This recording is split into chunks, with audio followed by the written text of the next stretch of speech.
Good morning. Hump Day Rants with Sports and Fitness Rants and Angry Old Rants. And we are just giving everybody some bonus because Robin is off this week. And we're going to talk a little bit about the play-in tournament and some things we've observed and just acknowledge you guys, our supporters, and appreciate you. And of course, give you your morning wake up, your cup of coffee, your human coffee, Sports and Fitness Rants. Take it. You know the deal, baby. Like my man Nazar, the video footage said, man, I'm off this week. So we thought we'd bring you guys a little bit of a Wednesday rant edition to Sports and Fitness Rants and my man AOH. And once again, shout out to everybody that already came through. I saw Renee already in the chat as usual. I saw Phenomenal Fitness in the chat. Shout out to Phenomenal Fitness, CJ, Smeagol. Shout out to all you guys that already came through, man, that are hitting us early, man. Once again, you guys know the deal, man. Let's roll. Phenomenal. Yeah, I haven't interacted with you in a long time. How are you doing? Renee, thanks for always being here. And we have a super chat from Wasabi. AOH, send an invite to Dreamers Pro. He would join. We Oh, talked yeah, about he's live this. right now. Okay. Well, I've extended an invitation. And when he was he actually like chatted on our show one Sunday. And Yeah, I asked him, he'll come through the chat sometimes. yeah.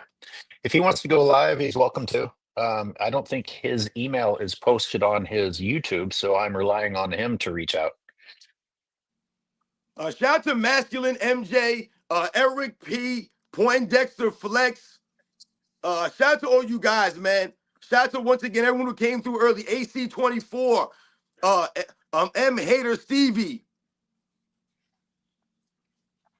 I did watch the Warriors game last night. Sounds like you watched the Magic and Hawks game. And I was watching on the TNT Overtime app, which gives you a different perspective. It makes the players look bad.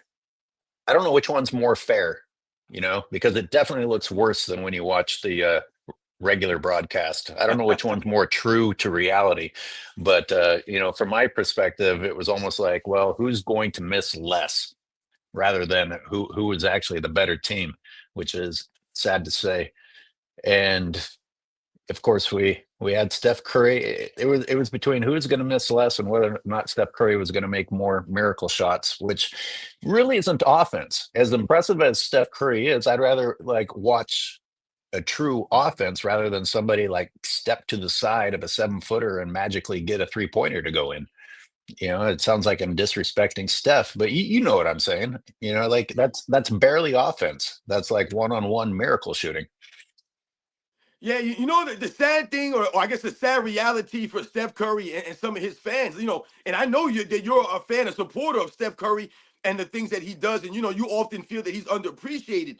And part of the reason why people feel that Steph Curry's underappreciated is because some of you just mentioned, when everyone is trying to do what Steph Curry does, when the NBA is constantly, overdoing the 3-point shots and that style of play, then we kind of take for granted, or it kind of takes away from what Steph Curry does and the level that he's able to do it at and the effectiveness and the impact that he's able to have doing these kinds of things.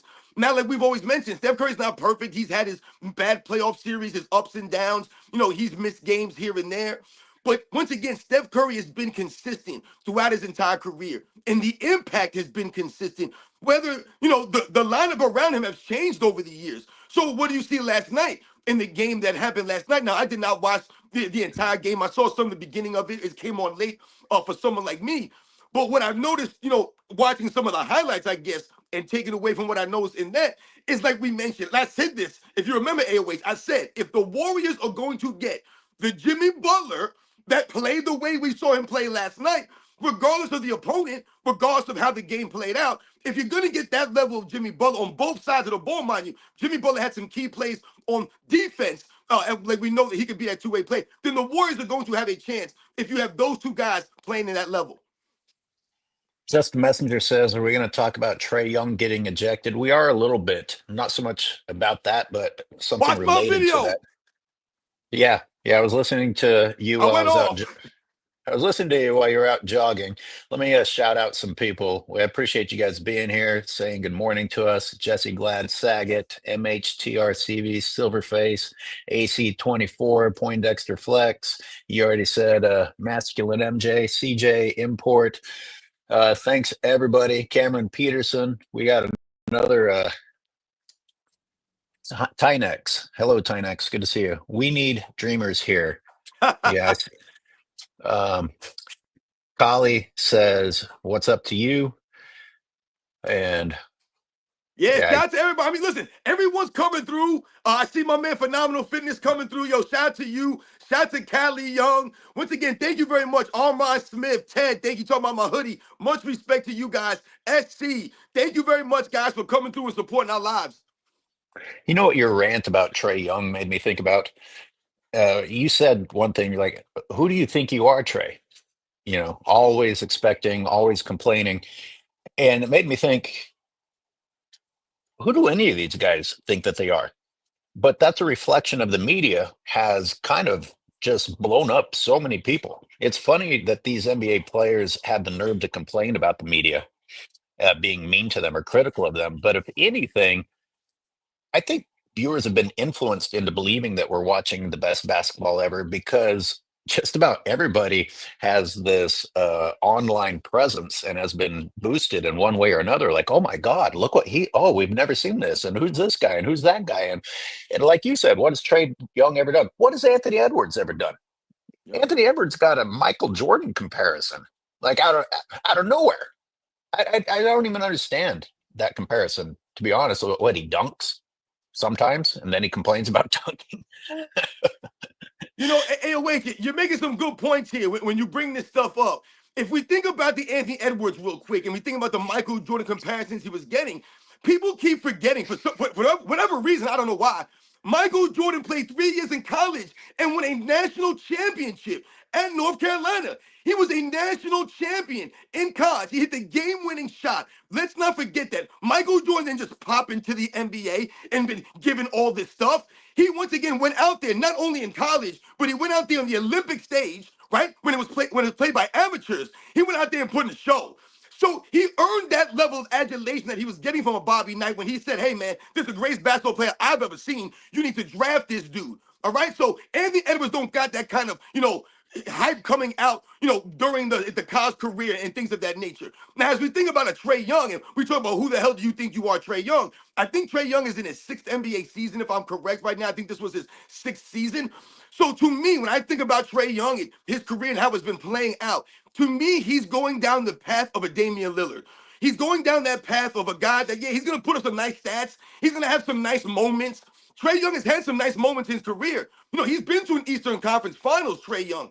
So he's had some moments in his career, but he's really, to me, going down the path of a Damian Lillard instead of going down the path of a Steph Curry or someone of that nature because they all have that similar kind of game to them. Gee, someone said that my new hair looks like Delonte West. That's not what I was going for.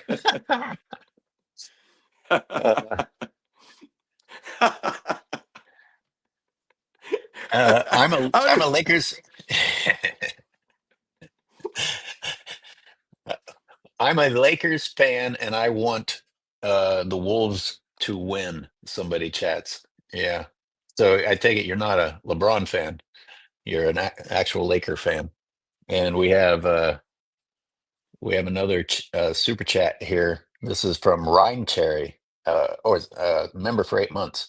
AOH and SSR, you guys are the truth tellers we need in this soft as NBA. It is insane the links these kids will go to prop up LeBron and trash MJ in past eras. Yeah, it's Thank disturbing to me. you.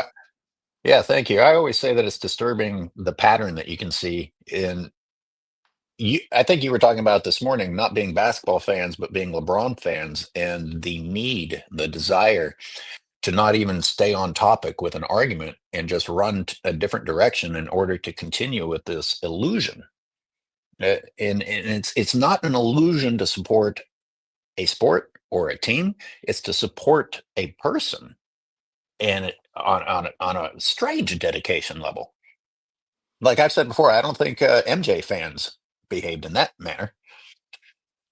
I mean, hey, wait, once again, you're hitting it on the head. And what you're speaking to is, we tend to gravitate towards athletes or people in general that share the same ideas as us, the same principles and values. They hold those same kinds of things. So this is why we always say, if you're a fan of LeBron James, if you're supporting him, that speaks more to the character of you and what you're holding yourself to. Because are you going to be able to sit there and look at LeBron James and the things that he's done in his career and be proud of those things? I feel like there's a lot of things that I can think about that LeBron James has done, said, the way that he's carried himself on the basketball court that I want to be proud of. And these are not one-offs. These are consistent things from LeBron James.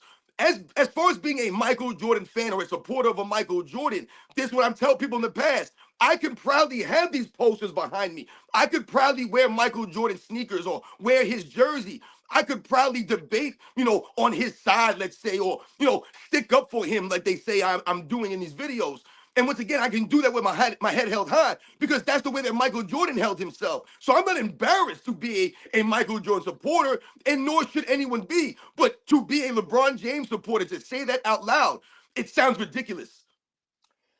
So AC uh, 24 says Nick Wrong and Annie Shea think that if they continue to repeat the word in association with a bum, people will start to believe it. It's working. I'm glad you added that because the problem is that it works. When people don't bother to think for themselves, and we talked about this on Sunday, if you don't think for yourselves, you just need someone to go on camera and lie. Speaking of lying, here's one. I'm seeing the media putting up how far can LeBron James and Luca carry the Lakers? Okay, again, LeBron James came in fifth in scoring on his own team last time. He's been third or fourth in scoring whenever they win. Now, even if you want to argue that he does other things for the team, which I would argue he doesn't, um, even his assists when he has a good assist night are assists such as throwing the ball to someone standing on his left who then dribbles and creates his own shot. But even if you wanted to like give him one category on his team that he's leading them in, that doesn't make him deserve the spotlight with Luca. This is putting LeBron's name out there to influence those who are easily influenced. We got someone Once named again, LH, you're right. We talk about the impact for LeBron James, and you talk about Luka Doncic and how he's. We all know. Listen, he's the best player in the team. Let's be real here. We know that, and we also know that. And really, in all honesty, if the Lakers are going to have any kind of shot to win a championship this year, then LeBron James probably can't even be the second best player in the team. It's probably going to have to be Austin Reeves. And then let's take it a step further and be realer here. If the Lakers are really going to have a legit shot to win a championship, then maybe Rui Hachimura has to be the third best player in the team. Not necessarily Mhm. saying that he is the third best player, but he needs to play like the third best player. So that means that he's going to have to knock down those open three-point shots. I'm talking about Rui Hachimura here. He's going to have to play some level of defense. He's going to have to do the dirty work on the rebounding because we know LeBron James is not going to do those things. So in order for the Lakers to have a legit shot, LeBron James needs to take a back seat. We've been saying this all year. I've been saying this. If they would have played LeBron James 20 to 25 minutes a game this season, if he would have taken 12 to 15 shots this season, on average, the Lakers are a much better team because less is more, because less turnovers from less LeBron James, less of him standing around if you have less LeBron James on the court. There's less of your team to have to cover up for now if he's not on the court. So ultimately, to me, that's going to be the thing for the Lakers and for someone like LeBron James. If he's going to take 18, 19, 20 shots a game, they're in trouble. You just made me think about how LeBron might respond if he ever was put in the position that he puts his teammates in. Like they don't ever get to be in a flow. They never know whether they're going to get traded. Hey, come off the bench and make sure that you hit this shot, even if you're not in a rhythm. If LeBron James was reduced to a role player role, which is what he should be, he might be even worse than he is now because he doesn't have the luxury of chucking up shots and being forgiven for missing them. Whereas you're a role player and you might have an opportunity to do what you're supposed to do if the pass comes to you and you miss, then he really looks bad. And I'm guessing he would miss more often than hit based on what we've seen from him in the past. Like LeBron James in a role player role might be his coffin. And that might be why we're not seeing it. Steven says, when did the broadcast start? We started right at 9.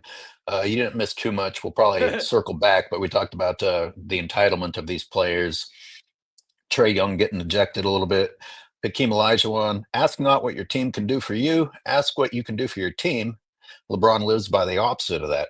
Couldn't have said it any better.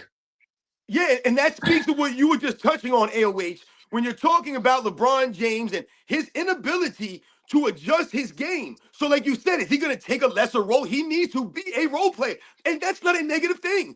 If LeBron James could be the third best player on the Lakers or the third main focal point for the Lakers going forward, that's going to be better overall for the Lakers. But once again, that should not change the effort that LeBron James gives. That's been the ultimate problem, and that's what exposed him ultimately. Because there is no, way you can hide lack of effort. It's going to show up. There's no way you can cover for lack of effort. It's going to get you eventually. So yeah, I saw some people asking in the comments if we thought that the Lakers have a legit shot, or if the Minnesota Timberwolves have a legit shot to beat the Lakers. And like I've been saying, it's going to be up to of LeBron James. Can he make that adjustment? Can he play that role? Can he take a backseat, a lesser role, allow the other guys to take that lead, and then he follow? Can he play better defense more consistently, or is he going to walk back on D during the playoffs? Is he going to be blowing on his hands? All these kinds of things. And the one thing that you mentioned before is, when we talk about taking a lesser role but still having an impact, where are your intangibles? The leadership from LeBron James. This is where these things are supposed to come through. When your, athleticism is waning, you're getting older, you're supposed to be slowing down. The other things are supposed to be enhancing. You're supposed to be galvanizing your team. You're supposed to be having everybody prepared. And your leadership is supposed to come through, pushing your teammates in practice, all these things. It's always the opposite for LeBron James. He inspired his team by taking his shirt off during warm-ups, during the shoot around. Exactly. Get Jesse that Glad tonal machine. Jesse Glad Saget says, watching a franchise lifer like Steph go off last night is 10 times more meaningful than these career mercenaries like LeBrick and the slim tweeter KD. Oh, yeah. I imagine we'll talk about KD a little bit today since you're such a big fan. The slim Uh, tweeter. I like that. That's a good one. My man Jesse Glad Saget coming through again. Thank you very much. I like uh, I that. used to, I used to think of, I used to think of Kevin Durant as keeping quiet, and Yep. I guess that's not so much true anymore. And he hasn't helped his image by not being quiet. Those championships really went to his head. Kevin Durant, he went overboard, man. He remember he's a basketball god. Justin Messenger says on narrative. I couldn't even in my head. I couldn't stop saying I can't believe people are actually listening to a story about LeBron James being a clutch player. And when did clutch player of the year come into existence? That's a thing now? When did that award start? Yeah, I think it started like maybe a couple of years ago, maybe. I think 2 years Really? ago, maybe. News to me. Oh, you know why? You know why I never heard about it? Because ESPN wasn't trying to promote LeBron James getting it. Therefore, it didn't matter. Holy shit. Exactly. You're right on the money. It's so weird that I really feel like you just take reality and say the opposite of that, and you have the LeBron James media, and people will buy it. It Yep. it would be funny if it wasn't so frightening. No, but you're right. It's turned into a situation where, like you just mentioned, now we're giving out awards for everything. We're just making up awards now. If we think about the NBA's history, some of the awards that we talk about, on a regular basis in some of these debates weren't always around. When we think about the Finals MVP, or we think about something like a Defensive Player of the Year award, even something like the All Defensive Teams, they weren't always around. They weren't always in existence. Hell, they didn't even track all the stats for all the years of all the history of NBA's history. We get all of that. But some of these awards are necessary. The Finals MVP to me makes sense. A Defensive Player of the Year award to me makes sense. An all defensive team, giving people recognition for these types of things to me makes sense. But when you talk about an in-season tournament, and you're talking about the in-season tournament MVP, and you're talking about, the Olympic MVP that we talked about, like when all of a sudden did we start doing this? We never heard about this. And you start talking about the Eastern Conference MVP, the Western Conference Finals MVP. it just seems to me that we're just trying to look for a way to give guys awards, so that at the end of everything, people can say, hey, this guy got this award and that guy never got that. And people take things out of context. It made me think about the article that you did a show about, uh, the accolades. Well, here's another one that they could give to LeBron and say, "Oh, Jordan never got one." Yeah, it didn't exist. All these participation awards didn't exist in Michael Jordan's time. Shades Cal Yep. says, in my opinion, LeBron is going to be more disappointing as a retired player. No giving back, no insight, and no guidance. The tragedy has not even begun. Oh my goodness, that might be true. But what would he give back though? Like, what would he teach a player? What would he teach a player? What move would you come to LeBron James to learn? How to get away with the Heisman Trophy winner approach to a layup? You have to own the refs to get away with that one because it's not a legal move. You know what's crazy, man? When you think about some of the great players, and you think about the comparisons to Michael Jordan, which we always say are funny. Michael Jordan's always been known to not really being out there like that. Like, you're never going to see Michael Jordan on ESPN First Take. You're not going to see him come out there and do a broadcast. You're not going to see him, do autograph signings. And, he's known to really, be private. He likes his privacy, Michael Jordan. That's the way he's always been for a long time now because of the way that he's perceived. And this man can't even step outside in public. The guy gets, swarmed wherever he goes. But Michael Jordan always, appreciate these kinds of things. But if you think about that, Michael Jordan never taught people moves. No one's going to Michael Jordan to learn moves. He's not an open book guy like that, right? Kobe Bryant was more open. He was teaching guys things. But what is Michael Jordan known for? What do people really get from Michael Jordan without him teaching them? They get his competitive drive. They all understand, damn, this guy was a hellified competitor, man. He was going to go out there and play no matter what. So no matter what you do, you can relate to that. That's why you can be the Michael Jordan of in anything. It's the mindset, the attitude, what's inside of you was what driving Michael Jordan. So this is how people relate to Michael Jordan. That's how they want to be like Michael Jordan. You don't have to teach them the fadeaway jumper or, his signature moves. That's not what it's about. AC 24, the player of the month. I Yes. forgot about that. Player of the fucking month. Now, and they celebrate LeBron James. They'll say, oh, LeBron James has the most player of the month or the most player of the weeks in NBA's history. I laugh at that stuff. You think that Bill Russell or Will Chamberlain gave a damn about any of that garbage? You think Dr. J cared about that stuff? You think Jerry West was playing to be the player of the week, the player of the month? It's By insane.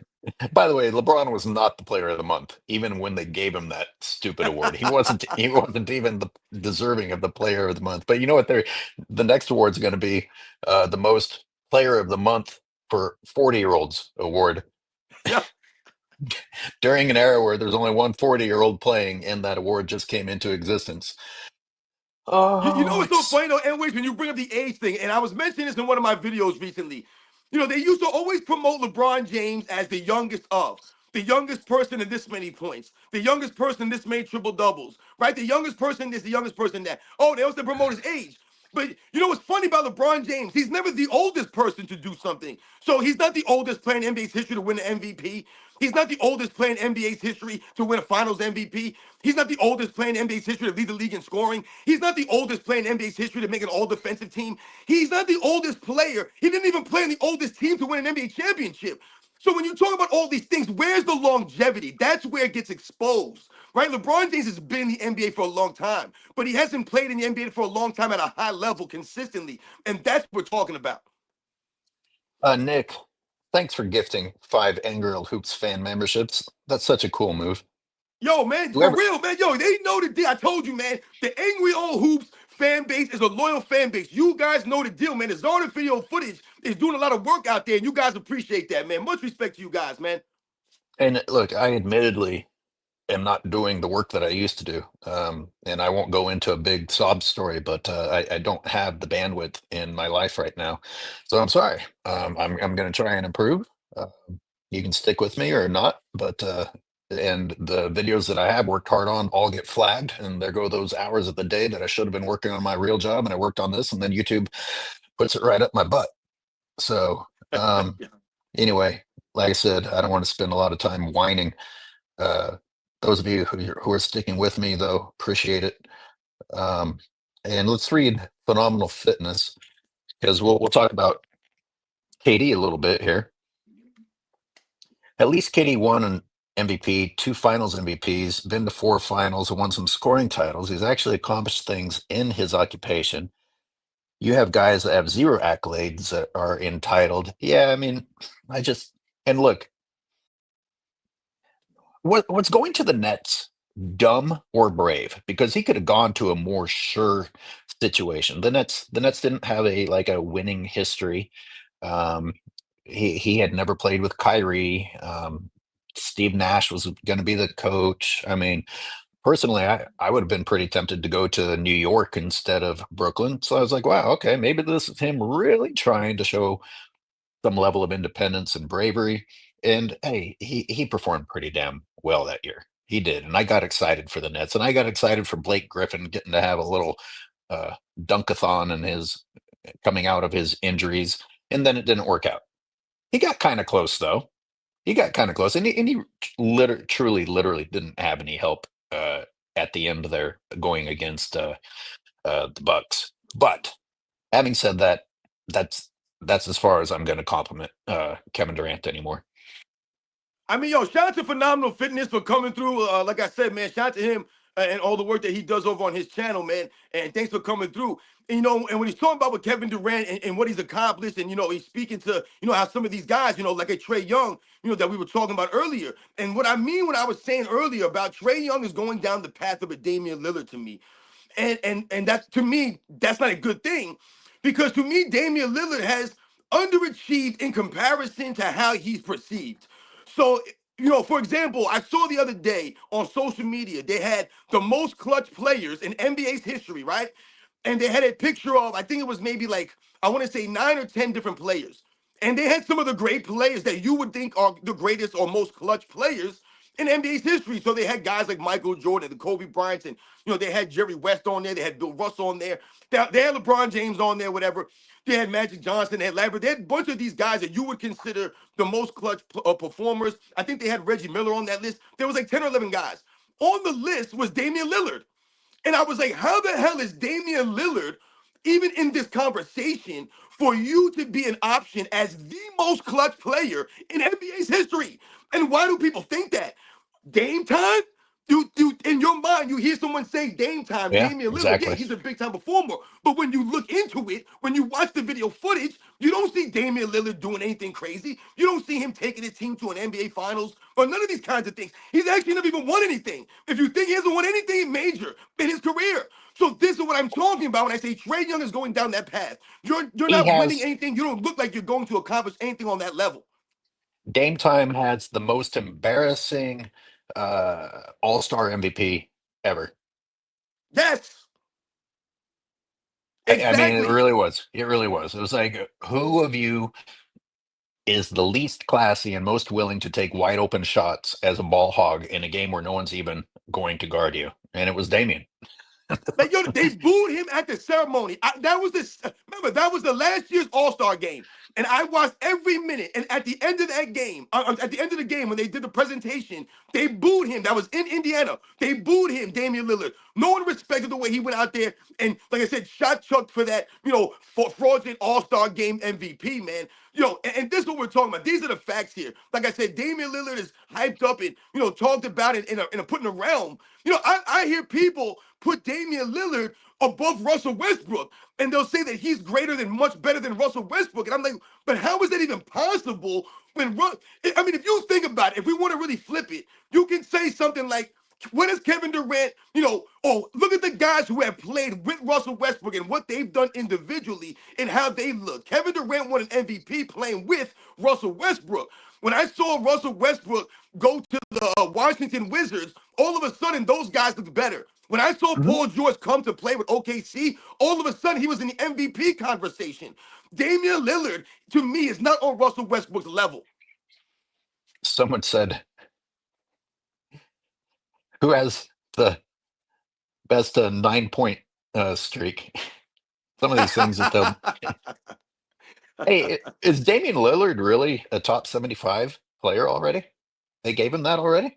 Yes, they did. Damian Lillard was in the top Oh, 75. Jesus, my God. I mean, that's a little premature. Maybe someday he'll earn it, but that's pretty immature, premature. Shoot the J wants to know if we're going to do call-ins later. I'm down. I know Robin has the energy for it. Yeah, I'm down to do that. Uh, Quietly Games wants to know about NBA predictions. We might get to that a little bit later. Let me read another super chat here.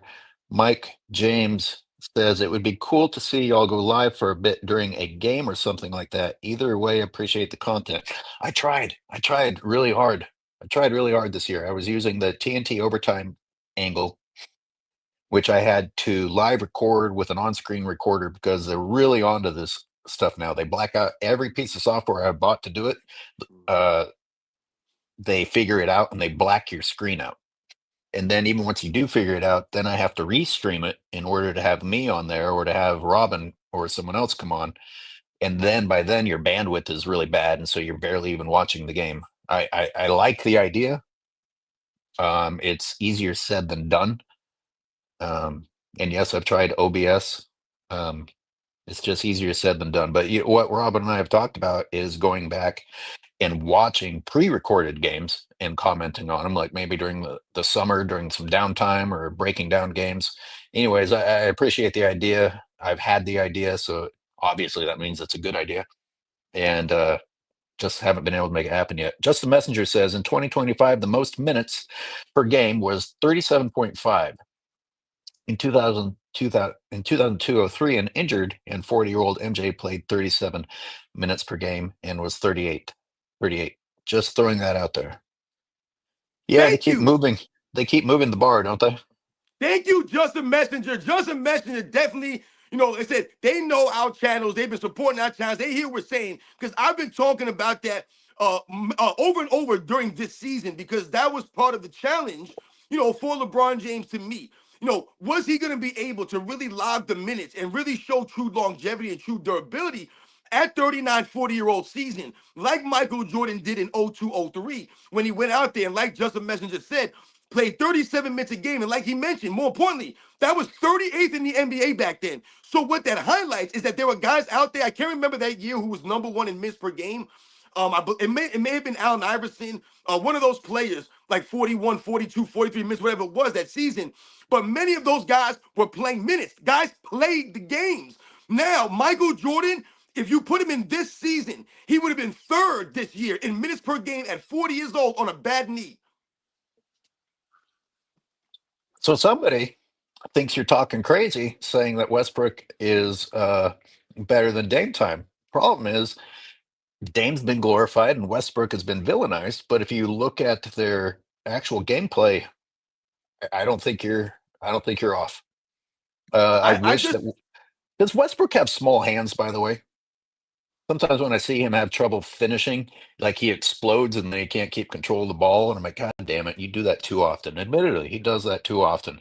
And I started thinking that maybe he has small hands or just bad hands. I think that might be a true statement as far as his hand size comparison to maybe an average NBA player. Because if you notice something about Russell Westbrook, he does a lot of two-handed dunks. And if you notice something about Russell Westbrook when he goes up for dunking, he often tries to cup it and keep it in Hmm. his arm or wrist area. So yeah, I think that might be a thing. But to the person out there that told me that I'm crazy or that I'm off by saying that Russell Westbrook is greater than Damian Lillard, listen, that's your opinion. I get that. No doubt. If you think Damian Lillard is greater than Russell Westbrook, that's great. But I challenge you to come up with any hard evidence, and really make a case for Damian Lillard to be above Russell Westbrook because really all you're going to have is opinion. You're going to have your feelings and your emotions. You're really not going to have anything factual that you can point to that says, yes, Damian Lillard is better than Russell Westbrook. Are you going to tell me that he dribbles better than Russell Westbrook? Okay, I can say that he carries and travels just like Russell Westbrook and a lot of the other guys in this era. You're going to say that he shoots better than Russell Westbrook. Okay, and then I'll tell you that's to be where it begins and ends for Damian Lillard. No impact from Damian Lillard. Once again, Russell Westbrook, guys play better with Russell Westbrook. I've seen Russell Westbrook raise a team like the Washington Wizards to the postseason when they were dead in the water. Damian Lillard can't do that, man. Are you kidding me? He's choked more times than he's been Dame time. That's why it's laughable that he's mentioned with the all-time most clutch players. Insane. Because he hit a shot in Paul George's face. I think you have good points. I don't feel comfortable debating it too thoroughly because I've never really thought about it or wanted to compare the two of them. But I tell you what, Russell Westbrook being willing to do the hustle plays and make the extra effort is nice, which is another topic that you've mentioned, like the downplaying role players. We see how many teams have tried, like the Phoenix Suns, not, trying to have you got those three scorers, and like, oh, this must be a recipe for success. Well, guess what? You needed role players like the Phoenix Suns had before they blew it up and did all of that. Role players. I think you've mentioned it before. People think that the word role player is some sort of a put down. No, you're still an incredibly important part of the team. Like I I mean, wouldn't have listen, ever hold got. on, Airways. I'm Yeah, sorry. I yeah. see some people in the comments. Listen, let's understand something, guys. Damian Lillard is a good player, man. No doubt about it. I see some people talking about, what Damian Lillard did in the playoffs or something like that, and what Russell Westbrook can't do. Once again, you guys are getting into the narratives in here, man. What Russell Westbrook does or what he doesn't do is not the point here. What I'm telling you guys, number one, Russell Westbrook's more available than Damian Lillard ever is. Damian Lillard missed a lot Mm, of games, man. Russell mm. Westbrook is there more often, right? The effort that Russell Westbrook gives can't be denied. But what I'm saying is, once again, Russell Westbrook allows the other players around to play. To me, neither one of those guys are number ones. Then either one of them dudes are number ones. But a lot of people think Damian Lillard is a number one. He's not a number one. He's never been a number one. So what we've seen is what we've always known. Damian Lillard has been exposed. He ain't no number one guy. Russell Westbrook's not number one guy. But to me, I'd rather have Russell Westbrook. People talk about, I saw some people mention Kevin Durant in there. So I'm like, that Kevin Durant has no leadership to be a number one either. So you have two number two mentality-wise, no leadership, leading each other. Man, the blind leading the blind. Commissioner Bam says Scottie Pippen Jr. was all over Curry last night. That's true. I noticed that. I was conflicted. Like a piece of me once wanted success for the Grizzlies just because Scottie Pippen Jr. is an ex LeBron, and he's been playing well for the Grizzlies. But not every LeBron has so many ex teammates that not every single one of them new team can make it to the playoffs. Yeah, Uh, I saw someone say that Scottie Pippen Jr. was playing really good defense on Steph Curry, or he was like all over Steph Curry, or whatever the case may be. I guess, making Steph Curry, work for it because, in the beginning of the game that I had seen, Steph Curry was struggling as far as making shots. He wasn't really getting the shots off. So maybe that was because of Scottie Pippen Jr. I don't know. Maybe someone could correct me. And it was Jimmy Butler that was early on, with on the offensive end, scoring the baskets. But what happens for someone like a Scottie Pippen Jr. and for a lot of these other players that we talked about, it's really hard to play a high level on both sides of the ball, man. You take and you use a lot of energy. This is why we're always talking about these guys that are excellent high level two-way players that are consistently doing this. This is why LeBron James stopped playing defense 10 years ago because you can't play. It's really hard to do. That's why we give those guys credit that did that. The Tim Duncans, the Kevin Garnetts, the Kobe Bryants, the Will Chamberlains, the Michael Jordans. These guys that were playing defense for years and years and years. They were playing both sides of the ball. It's hard to do that. Scottie Pippen Jr. was doing that, but what did he do on the offensive end, Scottie Pippen Jr.? Not a damn thing out there because you're so preoccupied playing defense. mm. Someone recognized GP2, Gary Payton too. I do like Gary Payton too. I was pissed when the Warriors traded him to the Blazers a few years ago, and then had to go through all this shit to get him back. And I saw him on Jaw last night, and I started thinking that'd be an interesting altercation. Jaw, the wannabe thug, versus GP2, who I would actually one of the last people I would actually want to start a fight with. Like I think GP2 would be all about it. I don't think he has any problem throwing down, even though he's a small guy. I just get that impression from him. Yeah, and like you said, man, where was John last night, man? He tried to come on a little bit there at the end. He went down with an ankle injury for a part of time during the game, like he always does. There were times in the game where he flashes brilliance, but there were also times in the game where he flashes Russell Westbrook type plays, where you're like wondering what is he doing out there. So, these are the things that we're talking about, man, with someone like Ja Morant. And this is why we say, like, if you're gonna act the way that you act off the court or outside of the game, let's say, then you got to go out there and do your thing on the basketball court. And I know it's saying he played horrendous, that he choked, or it was his fault why they lost. But this is what we're talking about. You want to run your mouth and put the spotlight on you, then you got to go out there and play big time, man. He wasn't big time last night. And some other people are shouting out Desmond Bain. And it's funny that you mentioned that because when I was watching, I was like, wow, Bain looks pretty good.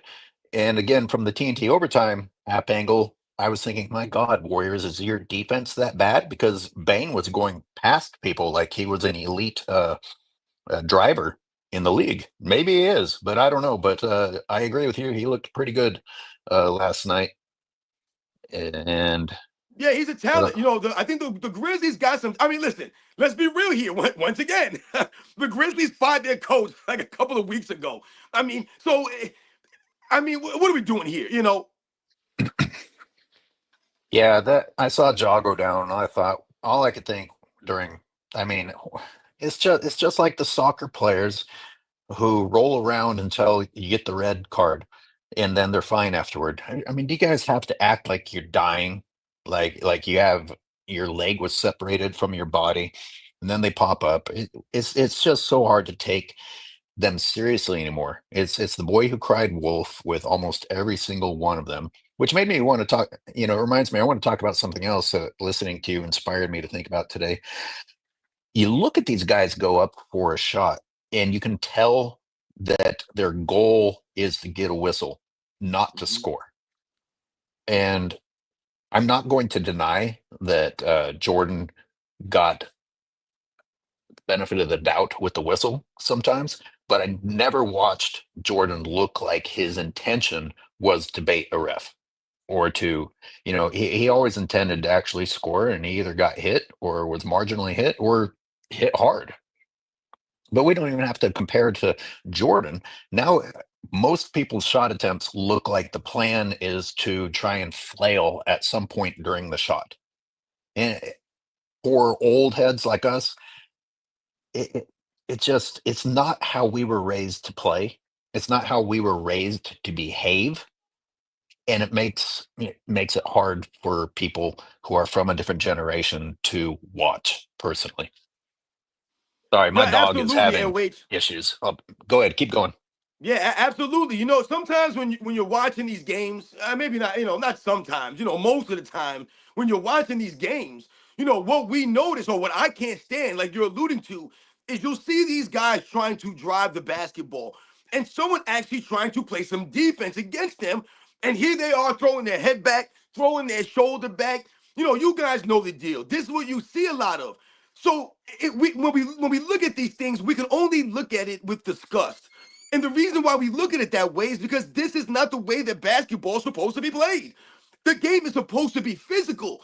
But when you see these guys doing this, it speaks to them almost acting as if there's not supposed to be physicality in the NBA. When I see it a lot of times from these guys, the look from them is like, why are you playing defense against me? They're actually upset that guys are allowed to be physical. When we talk about Trey Young real quick, go back to what he was saying. He had some comments in the post game that I touched on in my video, and he was speaking to the physicality of the Orlando Magic. And I started laughing, and I was like, he thinks that what the Orlando Magic were doing last night is physical defense. He was actually offended that they were allowed to play physical defense. He couldn't believe it. And he's like, well, I'm not saying they're dirty or anything like that. He's like, but sometimes out there, it just wasn't basketball. And I started laughing again. Because when you say that, and we're talking out here on the YouTube world and all this stuff, that's what we've been saying. This is not basketball. Not because of the physicality, because of the lack of it, and also the lack of officiating. So I asked myself, why didn't Trey Young laugh or speak to the referees about why they weren't calling him for all these travels and palming violations that I saw him get away with last night? They're not going to speak to that. Trey Young won't say, that's not basketball anymore, when I'm allowed to take 4.5 steps and they tell me to gather for a fifth, and I'm allowed to put my hand under the ball and hold it against my hip. This is insane. These guys are not living in reality, man. It's insane for these guys to talk like this. How bad was the tantrum? Because I haven't seen it. See, The what Trey Young Trey Young tantrum. did is he tried to show up the referee. And I think, this is what we're talking about. When Phenomenal Fitness makes those comments, and I was speaking to like, who the hell does Trey Young think he is? Who are you to show up the referee in that manner, in that way, when your team is getting blown out? Mind you, there's 4 minutes to go in the game, and Trey Young gets ejected, and the Hawks are getting blown out. So really, what are you speaking about? And then, like I said, in the post game, he started talking about how he felt offended that they were being physical, and he didn't think that Dyson Daniels, he specifically said Dyson Daniels, was not getting calls. But then you look at the game, and the Orlando Magic were called for more fouls. What the hell are you speaking to? They were called for 7 more fouls than the Atlanta Hawks. The Atlanta Hawks shot 7 more free throws than the Orlando Magic. Now, I'm not saying they got a huge advantage, but what are you arguing about when your team shot more free throws? Trey Young himself, I think, shot 12 free throws last night. And he's arguing that Dyson Daniels didn't get any calls?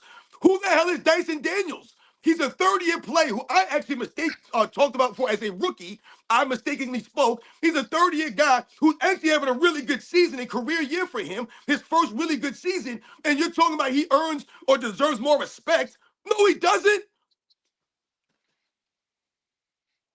I'm just reading some of these sad comments about how kids behave now, like little kids. They watch these divas on TV, and that's what kids do. Kids, kids. One of the first how they learn is by impersonating adults. And yo, So and shout out to Go Cast Hoops. And listen, I respected Trey Young, man. Because listen, I remember Trey Young playing against the New York Knicks a couple years back in the first round. And I thought the Knicks were going to run roughshod on the Atlanta Hawks. And the Atlanta Hawks beat down the New York Knicks 4 games to 1. And Trey Young was sensational, man. I think that was like his second year in the NBA. He did the New York, and I remember the incident there when one of the Knicks fans supposedly spit on Trey Young because he was out there doing the shimmy, and he was destroying the Knicks. Anyone out there that remembers that series, they know what I'm talking about. So I had a lot of respect for Trey Young after that because the way he went out there and put on a show in front of Madison Square Garden fans like down that level. But I feel like over the last several seasons, he's become more of a diva because he's drinking the Kool-Aid. You think you are that dude. You're not that guy. what about earning that? What about earning the whistle? Like, how many years do you need to be in the league and go through the hard knocks before you earn it? Now everybody acts like they deserve it from the very beginning. And I think there's an argument to be made that, nobody should just get a whistle because of who they are. But if you are going to do that, at least wait a while. Listen, when we think about guys getting the whistle, or we talk about the benefit of the doubt, or you hear people talk about star treatment, let's understand something. There's a reputation that comes with being a professional athlete, whether it's good, whether it's bad. So, for example, when you're playing defense in the NBA, I'm just going to speak from the 90s era perspective here. If you're known and you've developed a reputation over your career as being a stout defensive player, right? So what's going to happen now? All of a sudden now, when you're playing defense on the court and you reach for a steal, let's say, maybe you did foul the guy to get that steal. But because you're such a great defender, you have a reputation of being a great defensive player. The referee's going to more often than not assume that you were able to get that steal because that's what you're known for doing. So it's not necessarily that, oh, they didn't give you the call or they saw the foul, but they didn't call it because you're you. It's that maybe there was a foul there, but maybe they didn't really see it. Or maybe it was so slight, they gave you the assumption or the benefit of the doubt because of your reputation. You've earned that. So oftentimes, if you think about Michael Jordan, there's been times where we've seen Michael Jordan goes up for a shot. He gets hit on the elbow right here. They call it a snake bite. Ever so slightly, they tap his shoulder, but that slight touch has a big, impact on your shot. So what will happen? Michael Jordan goes to shoot a shot. He shoots a bad air ball. Is Michael Jordan known for shooting air balls? No, he's not. He has a reputation that he earned of being a hellified shooter, a great scorer. So when Michael Jordan shoots that air ball and he turns and is like, damn, man, he just got me on the elbow, the referee might blow a late whistle because maybe they did really see that guy hit him on the elbow, but they weren't really sure. But they knew that Michael Jordan wanted an air ball the shot that bad unless he really did get hit. So they blow the whistle right in that split instance.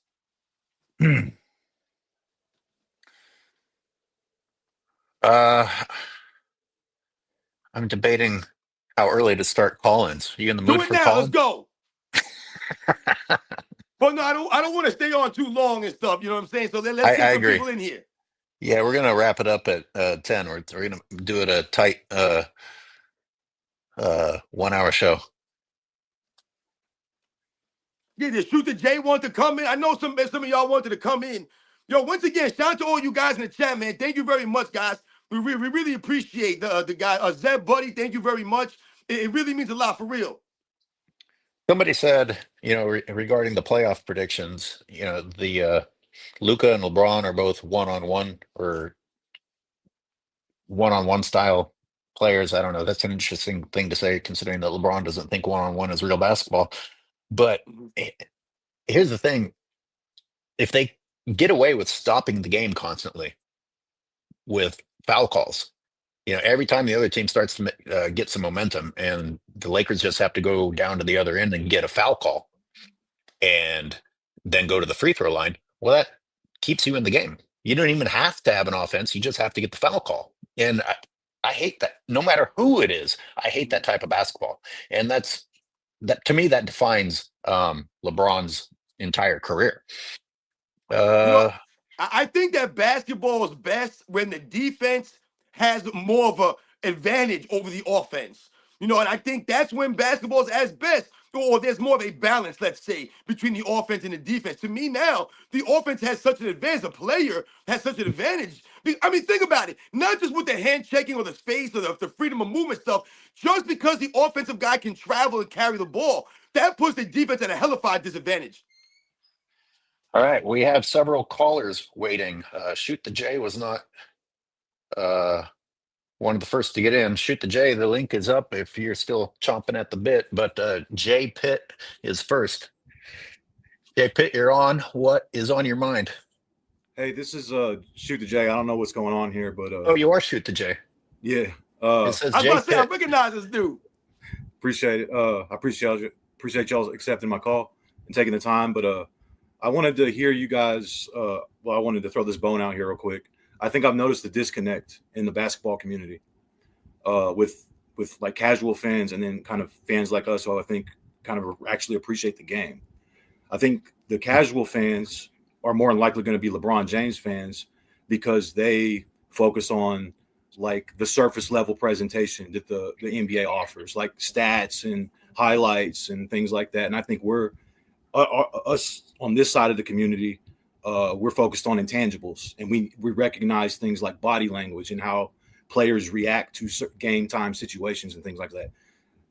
The Memphis Grizzlies versus the Golden State Warriors last night, you could tell the difference between Steph Curry and a Ja Morant, body language wise. You can tell Steph Curry is not flustered in any situation. He maintains his composure. And I think that is what is attributed to his success in his career. Whereas a guy like Ja Morant is like a mental midget, and you can see through his body language that he's not about that life. So I just wanted to hear you guys kind of elaborate on. Well, yeah, Yo, man. to that end, it would not surprise me if we had already seen the peak of Ja Morant. Like when you have that sort of a weak mindset and are already expecting the things this year early in your career, I don't feel like that means that you have what it takes to propel yourself forward. I mean, you're supposed to expect some tough times and some earning times, and you're right. Uh, you're right. I, They don't conduct themselves the way that Ja and Steph conduct themselves on the court is very different, no matter how you feel about them as players. Robin, Yo, Shoot the J, man. Yo, I'm rolling with you right now on this one, man. You made a hellified point right here. The point you just made, I mean, damn, man, you're really on the money. When you talk about the casual fan, you talk about, listen, I don't think it's just LeBron James fans. I'm going to extrapolate on what you just said here. And I'm going to talk about this is what the NBA is promoting. They're promoting the casual fan. This is who they're catering to. So, like you said, this is why when you have these programs like ESPN First Take, and they got people like Malika Andrews and Kendrick Perkins, and some of these other clowns out here talking basketball, they don't know basketball. So how are they talking basketball? Because, like you said, they're catering to a casual fan. They don't want the true fans of basketballs out here watching the game, talking about the game, critiquing these guys. Once again, setting the record straight, like I always say on my channel. And that's what you're talking about, man. The LeBron James fans have always been a casual type of audience because a lot of the LeBron James fans don't care to learn about the history of the game. They don't even care to, to respect the history of the game. So really, how much are you going to know about the game? So in that regard, you're always going to be casual if you're not really looking at basketball in its totality. So I think you're right on the money. I agree with you on that. What you said about Steph Curry and the Ja Morant and the consistency, the evenness of Steph Curry. I think you're right on the money with that also. That's been one of Steph Curry's strengths. I think I can only think of one time in Steph Curry's career that I could think of. I'm not a staunch Steph Curry fan. I haven't seen all of his games and every moment of his career. But I remember during the 2016 NBA Finals, I think it was might have been game 6 in Cleveland. He threw his mouthpiece in the stands. I remember that it hit a fan. That's really the only time that I can remember Steph Curry ever being flustered. He was just off, man. He was just getting tight. If you remember, he fouled out that game in the NBA Finals. You rarely see Steph Curry ever foul out of a game. So I think you're on the money with everything you said. Thank you, Shoot the J, and thanks for your support. Yeah, that And was great, man. we have who is this? Jamal. Jamal, you're on. Hey, what's going on, guys? Yo, what's up, man? Yeah, man. First of all, love both you guys' program, and you guys' takes. Um, I wanted to elaborate on what he said, and first, just on the Dame and Russ thing, real quick. Um, I think there's recency bias because you've seen Dame hit the buzzer beaters and all that. So those shots will live in infamy, and so it's hard for people to get that out of their head, and then Skip Bayless and all that with the Russ's lowlights. That's why it's hard for people to see Russ. They forget OKC and they forget how Dame got he completely shrunk him and CJ when Kevin Durant got injured that same playoff. They completely shrunk. But getting to back to what they say, the NBA absolutely is creating the casual fan because look at Hmm. what they're doing with the player movement. And I'll never forget the 2019. 2019 was a very, very crossroads type of year because I remember Gucci Man. He was at the Milwaukee Bucks game, and he was saying, "I don't care about the teams. I only care about the players." And from that point on, that totally changed everything. And it's almost like he spoke for everybody or he spoke for the league. I don't think they put him there. I don't think he was there and he said that for no reason. I think they wanted him to say that. Because from the time he said that, now everything you've seen makes complete sense. And so when you do stuff like that, you're now cities don't matter. And it's also, I think it might be an elite thing too, where it's like cities don't matter, fans don't matter. And they link LeBron with the LA market. They link LeBron with the Miami market. So now it's like, well, hey, we're all going for LeBron. What's wrong with you not so cool people? When in reality, and I think LeBron and their fans and in LeBron and his ego, he probably thinks that he kind of sort of has authority over all generations. Like they in their mind, they think, okay, everybody moved out the way from Michael Jordan, so let's move out the way now for LeBron. He wants to sit at the table with the Jedi Council of the Jerry West, and like he believes that, and he thinks he's new generation. But what he fails to understand is nobody moved out the way from Mike. Okay, he got criticized. Wilt Chamberlain, all the OGs are talking about Wilt Chamberlain and all that, and Mike earned it. He showed everybody, I'm the GOAT. So now there's nothing to talk about. So I think that what the NBA is doing is they're coming with all this goofy stuff like the in-season tournament with all these funky colors and all of that, and these rainbow type uniforms with these rainbow players. And so what they're doing, there's multiple agendas going on. The female WNBA is much more physical. And so, I mean, there's multiple agendas going on here. Adam Silver, he's not David Stern. Let's just say that. Wow. We appreciate it, Jamal. Thank you for calling in. Yeah, the jerseys. I mostly think of a waste of resources. Do we really need to see these players in yet another color? Is that supposed to make the fans care more? I'm confused about who I'm watching more. No, Hey, I wanted he to talk. made some. Remind me, I want to talk something about Anthony Edwards and Jimmy Butler. But go ahead. No, I was gonna say he made some really good points. That we were talking about how the NBA is trying to cater to the casual fan, and really ultimately they don't want you guys to do your homework. They don't want you to do your research. They don't want you to think for yourselves as it relates to the NBA's history. So Nick Wright will just say something crazy, and he's not expecting you to double check on what he's saying. They want you to just be brainless and dumb and just be like, oh yeah, Nick Wright said it's got to be accurate, because that's the way it should be. We should be able to listen to those guys and they educate us and we could trust them. You cannot trust them anymore. Whenever you double check on these guys, you'll find out they're lying to you. They're not giving you the facts because they're not there to push the facts. They're pushing narratives and lies, and that's the facts.